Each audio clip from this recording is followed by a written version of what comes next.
Alrighty folks, welcome to another episode of Pounds to Kilos. You may notice at the moment, for those that are watching the TV show, you wouldn't know this if you're listening to it on a podcast, I'm currently wearing a helmet on my head. Let me explain why that is the case. I went for a bike ride today and I got home at about 4:30 p.m. and my football team was playing, so I quickly turned it on just for the game start. And I only realized that I've been wearing my helmet while sitting on the couch watching my football team play for approximately the last hour. And do you know when I noticed it? Only when I turned my camera on and I've got the screen that shows me what the camera is filming. I'm like, I'm still wearing my helmet. So I've kept it on for this opening segment and now it comes off. Seems to be besides the point for this next episode. Welcome to another episode of Pounds to Kilos. I'm your host, Ed Morrison.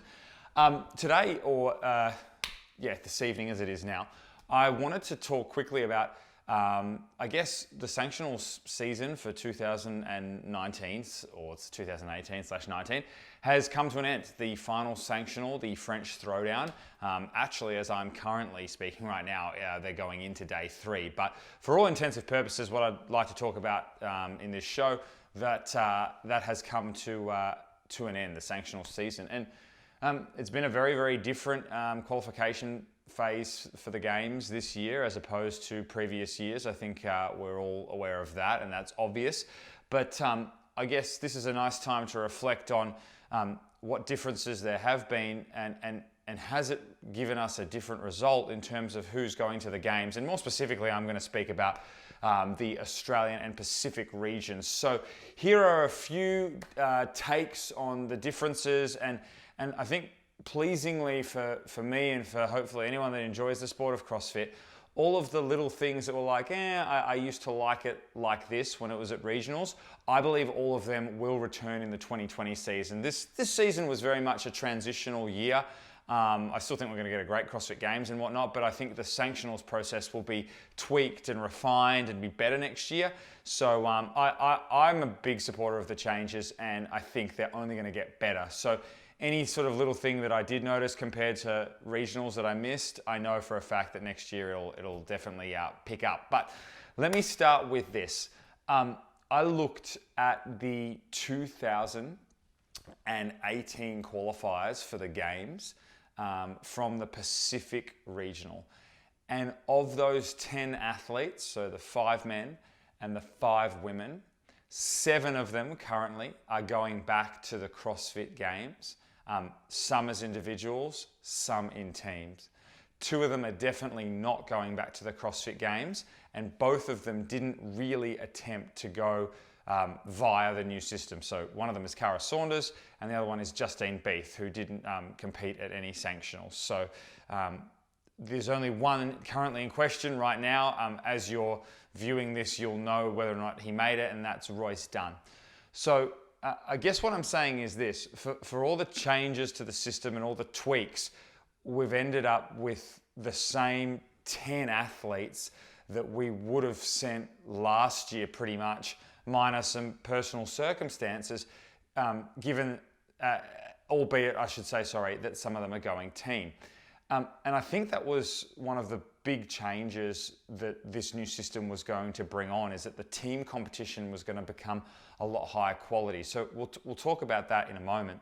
So we've got 7 out of the 10 from last year going, and then you can add to that the following. We've got Luke Fiso going, we've got Matt McLeod going, we've got Caitlin Van Zyl going, we've got Baden Brown going, and I'm claiming Lindsay Vaughan, even though I know that there's some US citizenship or heritage there, or whatever it is. For mine, she's competed at the Pacific Regionals for so long that she's Aussie for mine. So I guess what I'm saying is, for us as fans of the Pacific Regional, or people that have supported this region, this system has done nothing but work to our advantage thus far when it comes to individuals. We're going to see a number of very high quality individuals at the games, ones that have been before, plus a few extra that we haven't seen. And then, I suppose this makes sense at this point to start talking about teams. We're not going to see as many teams as we saw at the CrossFit Games under this model from the Pacific Regional. We've sent 5 in the last few years, as is the case, as having our own region. And this year, at the moment, there's two, the Exterminators and Project X. I think this is the case for every other region as well. That's not something that sort of affected us more than anybody else. The team competition is significantly, small is not the right word, but it is small, there's less teams, but that's not what it's about. It's that the teams are of higher quality. So we've got two teams going, Project X and Exterminators, both of which I believe can have a serious impact and finish incredibly high at the CrossFit Games.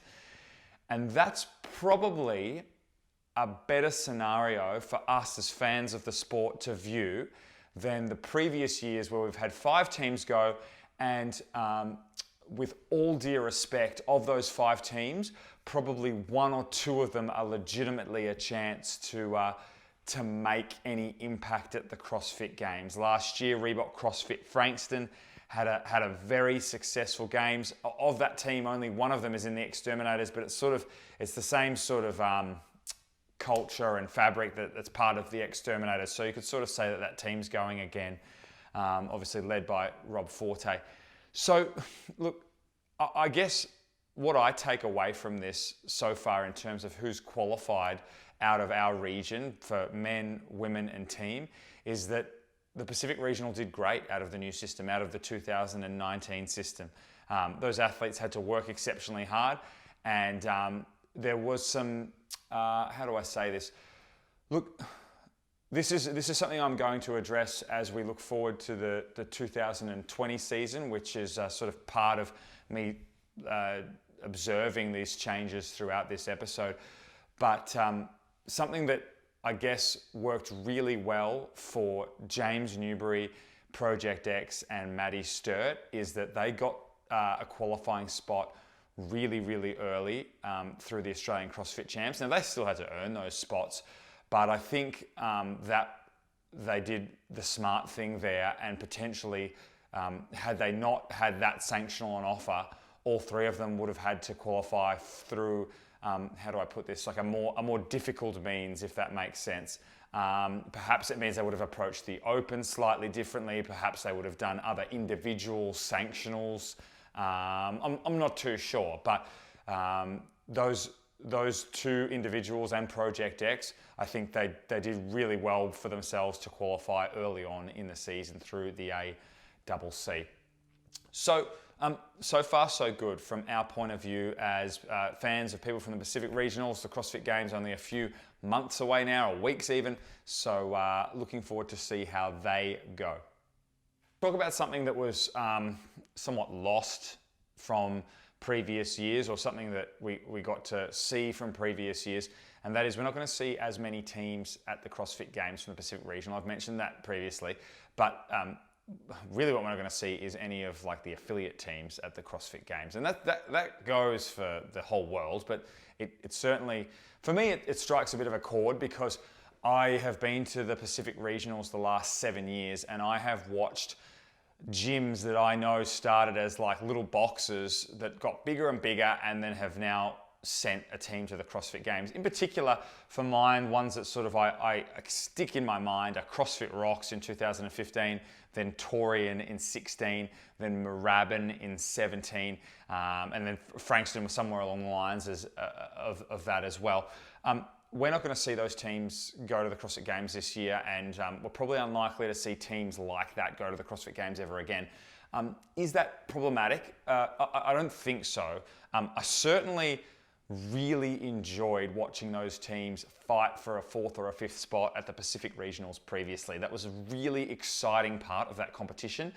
Here is the brutal reality of that. Those teams didn't make much of a mark at the CrossFit Games, and that's putting it lightly. Like, most of those teams finished towards the back end of the field. Now, still phenomenal teams with phenomenal athletes, but I think the whole point of the reshuffle is to get rid of those type of teams that are sort of almost making up the numbers.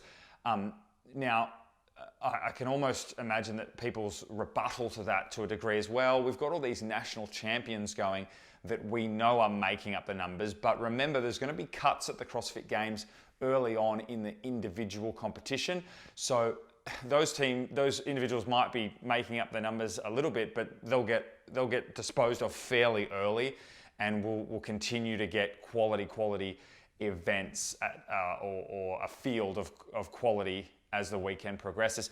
Mind you, I really wonder if what that means that the opening few days will be really, I guess, how do I put it, low skill, lightweight, like perhaps endurance events where people who are national champs from a not so competitive country perhaps could bob up because they're particularly good at, whether it be running or swimming or mountain biking or something that is a bit broader in its capacity. So that'll be interesting, but that's me off the topic right now.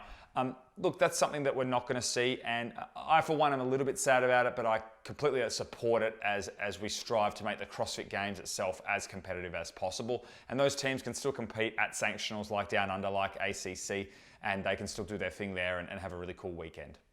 Alrighty, so how did I find sanctionals as a supporter? Look, I'm not talking about being a supporter at one of the individual events. I'm talking more about like just viewing the season as somebody who basically was sitting at home, logging onto their computer or streaming it online every now and then. First of all, it was different because in previous years, we basically had to tune in for 3 weekends, and then we go from seeing no one who'd qualified to the CrossFit Games to all our qualifiers based on the 3 weekends of regionals that we would get. This is a much longer season. I love that because you could just say tuned in and there'd almost always be a sanctional event coming up based on how the season was structured. That was both a positive for me and also made somewhat keeping track of things a little bit harder because every now and then I'd forget that, oh God, there's a sanctionals event on this weekend, and it'd be like Sunday morning. I'd already missed the first 2 days of competition.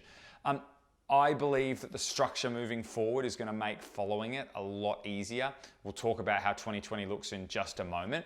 I think in general, the media and the streaming services provided by each sanctional was excellent, considering a lot of them were new events, and it's only going to get better. I will admit to at times just being like, rightio, when's this sanctional, or who's already qualified, so therefore who would the qualifying spot go to as I looked at leaderboards. There's little kinks that'll get ironed out. It's not such a big deal. I still enjoyed watching all the events. Next year, here's what excites me. The Open is first. So that makes it a much clearer sort of right. These people have qualified through the Opens. Now we move into something which is a higher level competition, if you will.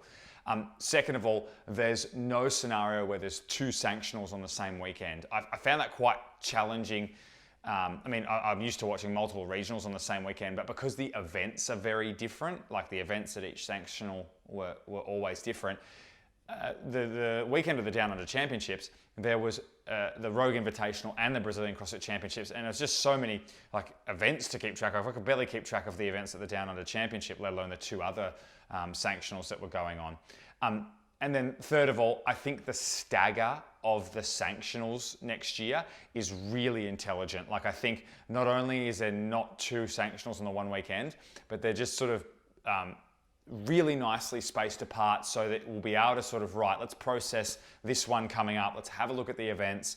Right, here's who's competing, here's who's already qualified, who's competing, therefore they won't get a qualifying spot. And then we can observe the event, watch it, and really enjoy it. In fact, why don't we talk about the 2020 season now?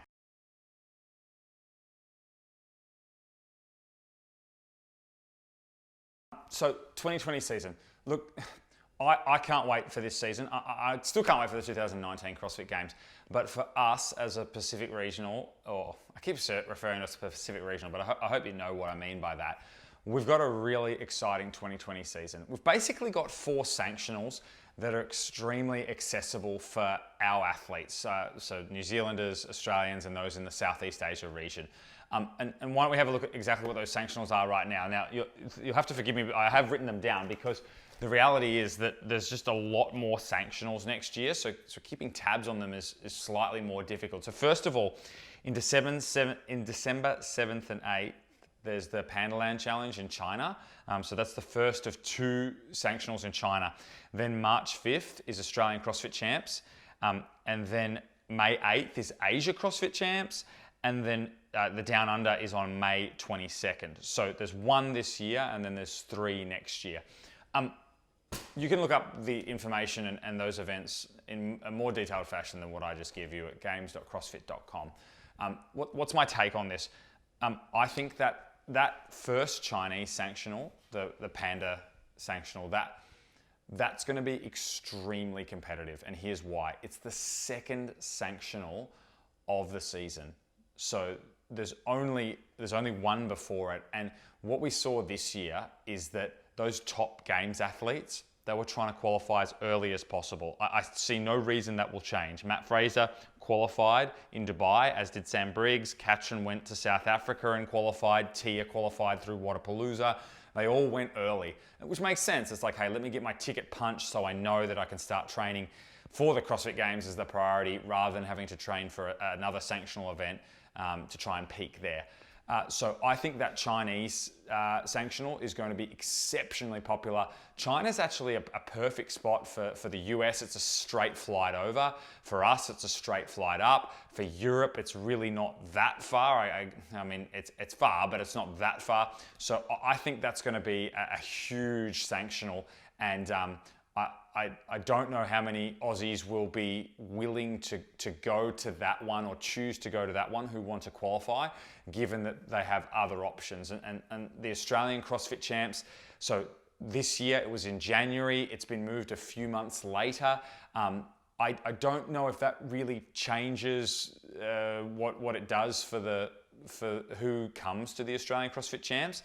But what I will say is that last year at the Australian CrossFit Champs, the depth of the competitors probably wasn't the same as something like the Dubai Fitness Championships. I hope that's not being disrespectful to anyone who competed there. You're an absolute freak if you did, but that's just reality. It wasn't as deep as the Dubai Fitness Champs.